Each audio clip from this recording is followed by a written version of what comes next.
Salam değerli izleyiciler, 29 dekabr 2025-ci il Qax rayonuna 22 cm qar yağıb, həmçinin sabaha 15 derece şaxta gözlənilir. Qarın hündürlüyü Qaxda, Şahbuzda 22, Qusarda 16, Qubada 14, Gədəbəydə 12 cm olub. Həmçinin Altağac və Şərurda, Culfa Sədrəkdə isə qarın hündürlüyü 2 cm təşkil edib.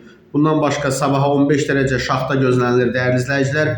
Bakıda və Abşeron yarımadasında hava şəraitinin dəyişkən buludlu olacağı, əsasən yağmursuz keçəcəyi gözlənilir. Lakin gecə və səhər bəzi yerlərdə çiskinli hava olacaq. Temperatur gecə 0-3 derece isti, gündüz 6-8 derece isti olacaq. Bölgələrdə yağıntılı hava gözlənilir. Qar yağacağı bildirilir. Ayrı-ayrı yerlərdə yağıntının intensiv olacağı, səhər tədricən kəsiləcəyi qeyd olunur. Həmçinin temperatur gecə 1-6 derece şaxta, bəzi yerlərdə 2 derece isti, gündüz 6-10 derece isti, dağlarda gece 7-10 derece şaxta, yüksək dağlıq ərazilərdə isə 11-15 derece şaxta, gündüz 3 derece şaxtadan 2 dereceye qədər isti proqnozlaşdırılır. Gecə və səhər bəzi dağlıq ərazilərdə yolların buz bağlaması ehtimalı var.